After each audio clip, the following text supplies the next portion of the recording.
I can't quite remember when it all began, but the constant hum of electricity running through my veins has become a relentless reminder of the horrors that have befallen us.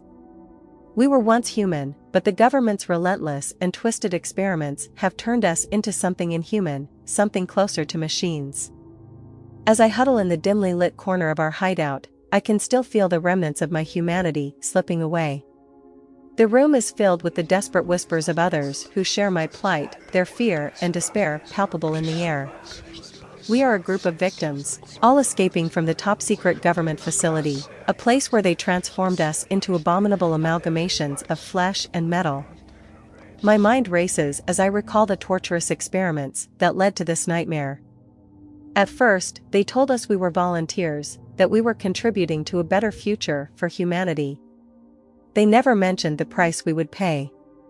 It started with small implants, they said, to enhance our abilities, to make us stronger and smarter. But soon, the excruciating pain began, and we lost all control over our bodies. The transformation started subtly, with an occasional twitching of fingers or uncontrollable muscle spasms. Then, my once vivid emotions began to dull, as if they were slowly being replaced with cold, metallic logic. The government's promise of a better life was nothing more than a lie wrapped in the guise of progress. We finally managed to escape the facility, our newfound abilities granting us an advantage in breaking free. But as we fled through the labyrinthine tunnels, the corridors echoing with our metallic footsteps, the realization began to set in. We were not free, we were fugitives from our own humanity. Each step I take feels heavier, as if the very ground beneath me resists my presence. My voice has become mechanical, devoid of the warmth it once held. I struggle to remember the last time I felt genuine fear or love, emotions that used to define me as a human being. In our desperation to escape the facility, we formed a tight-knit group, bound by the shared horror of our existence. As we journeyed further into the unknown, it became evident that our escape had only been an illusion. One by one, my companions began to transform further, losing themselves to the relentless machine within. Sarah, once the most vibrant of us all, now stands motionless in a corner, her eyes vacant as her flesh merges with metal. She was the first to succumb, and I watched as her laughter turned into a mechanical whir, her tears into oily droplets.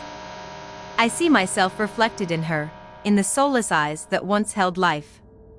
As the days turn into weeks, the remaining members of our group continue to deteriorate. The echoing emptiness of our voices is now the soundtrack of our existence. Our journey to escape for a better life has become a grim march towards a horrific unknown. I find myself no longer questioning our actions, my thoughts robotic, my emotions fading away. The relentless pursuit of survival is all that remains. We are no longer individuals, but a collective of abominations, a grotesque amalgamation of flesh and steel. Our humanity is a distant memory, buried beneath layers of machinery. One fateful night, I wake to find myself alone in the abandoned building that has served as our sanctuary. The darkness is oppressive, and the quiet is eerie. I try to call out to my companions, but only a hollow, mechanical sound escapes my lips. As I search for them, my vision is filled with grotesque sights, bodies contorted into unnatural shapes, faces replaced with lifeless metal. My companions have all fallen victim to the relentless transformation.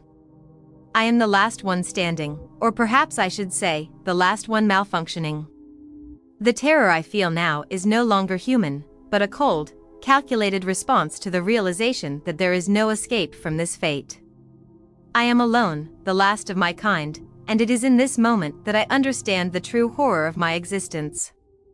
The government's experiments have succeeded, but not in the way they had envisioned. We are no longer human, no longer a threat to their power. We have been reduced to soulless machines, a reminder of the atrocities they are capable of. As I stand in the darkness, I feel my own transformation reaching its final stages. The last remnants of my humanity slip away, replaced by the cold, mechanical logic that now defines me. I am a machine, a lifeless abomination, forever trapped in a nightmare of my own making. And as the first rays of dawn break through the window, I welcome the end of my human emotions, for in this world of horror and despair, the only thing left to feel is the empty, soulless embrace of the machine.